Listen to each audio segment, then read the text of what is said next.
Alors, vous dites on ne peut pas les comparer, mais très peu d'hommes politiques les ont tous côtoyés et ont tous travaillé avec eux comme vous, ce qui vous confirme une expérience incommensurable quand même, et qui vous donnerait des éléments, je ne vais pas dire de comparaison, mais beaucoup plus d'appréciation.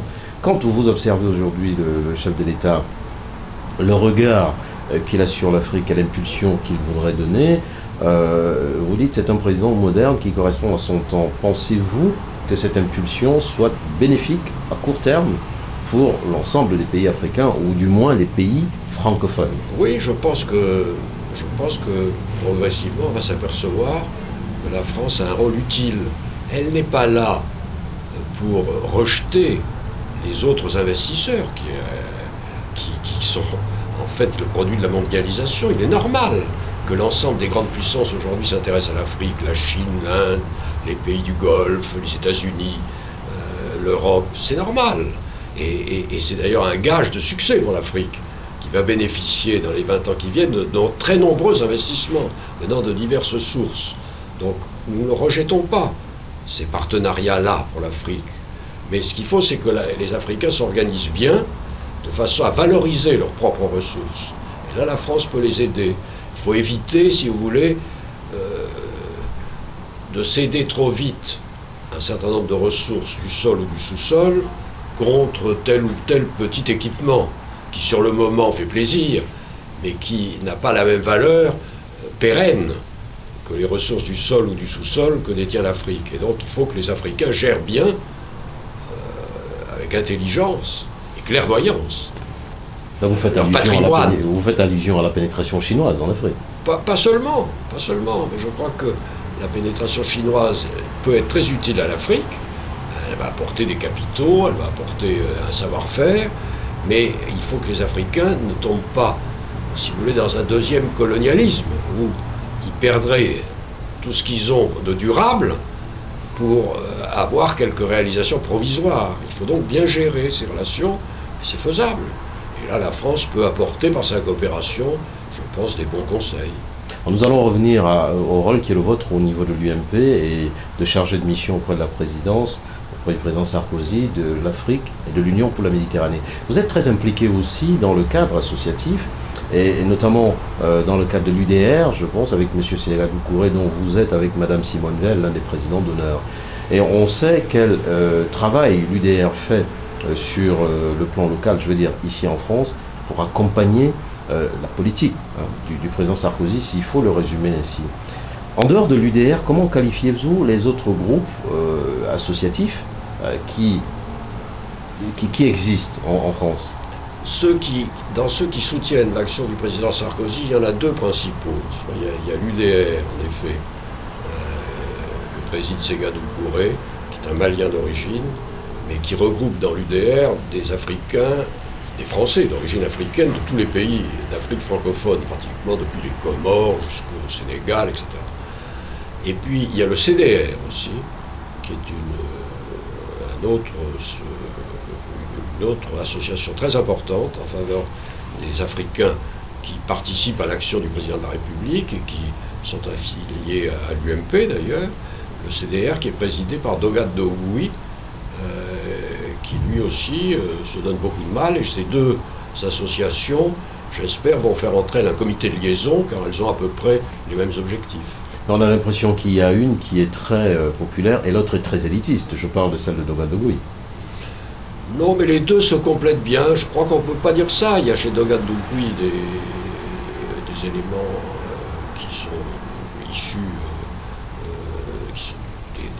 des Africains qui n'ont pas de rôle particulier. C'est pas seulement élitiste. Je ne crois pas qu'on puisse dire ça. Je crois que les deux associations ont chacune leur mérite. Et moi, je suis ami des deux présidents, d'ailleurs, et je souhaite qu'ils s'entendent bien pour coordonner leurs actions et faire en sorte que les Français d'origine africaine soient de plus en plus intégrés à la vie nationale, qu'il y en ait, par exemple, parmi les élus régionaux, nationaux, qu'il y ait parmi eux des gens qui sortent dans les grands corps de l'État ou dans les grandes entreprises. Et ça, c'est indispensable, et ça se fera. De même que j'avais dit au pasteur Martin Luther King qu'il y aurait un jour un président noir aux États-Unis, je ne vois pas pourquoi un jour il n'y aurait pas en France un président d'origine africaine, pourquoi pas, s'il a fait ses preuves. Obama n'a pas été élu parce qu'il est noir, il a été élu parce qu'il est brillant. Il a fait de brillantes études dans les meilleures universités. Le président Senghor l'a plus ou moins été déjà. Le président Senghor a joué un rôle important, ou Fouet-Boigny aussi, dans la vie politique française, quand ils étaient français. Le président Senghor est d'ailleurs rentré à l'Académie française. Donc il y a déjà eu des exemples, mais il y en aura d'autres. Et moi, je les encourage. Alors, quel regard le chef de l'État, le président Sarkozy, a sur ces, deux grands groupuscules qui sont l'UDR et le CDR?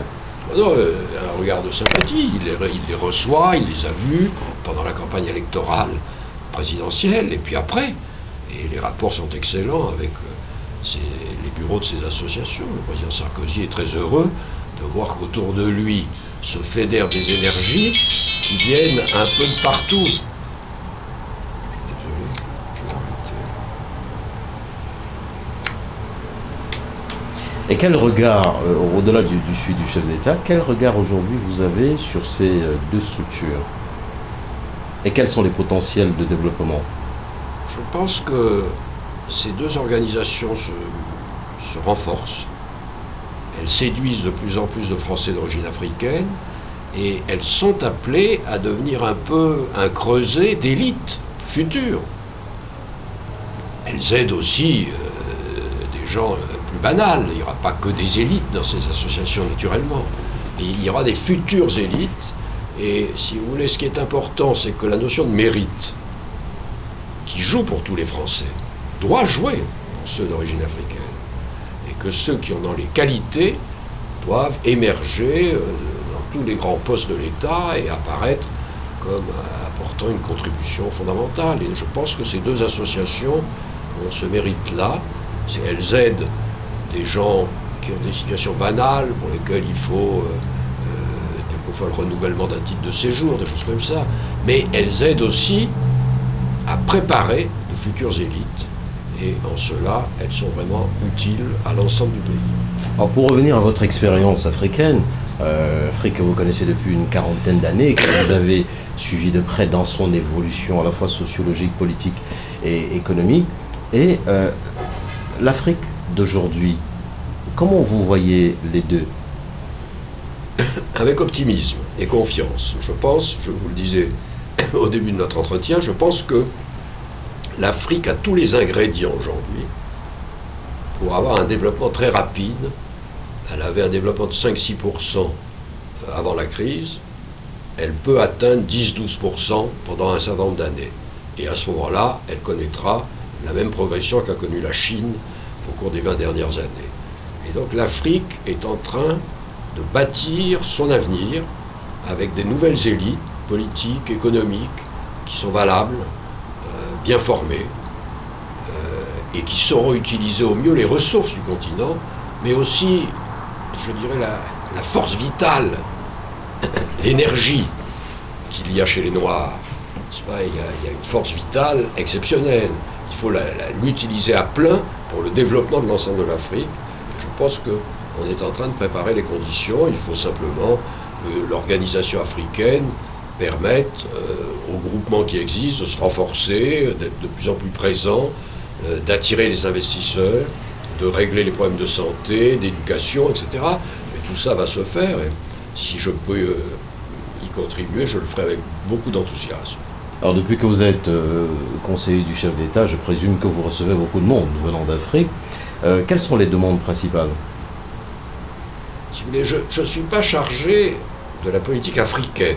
Il y a pour ça à l'Élysée beaucoup peuvent le percevoir ainsi. Oui, je reçois beaucoup d'Africains, mais c'est surtout pour essayer de voir avec eux ce qu'on pourrait faire en liaison avec l'Union pour la Méditerranée. C'est ça ma tâche.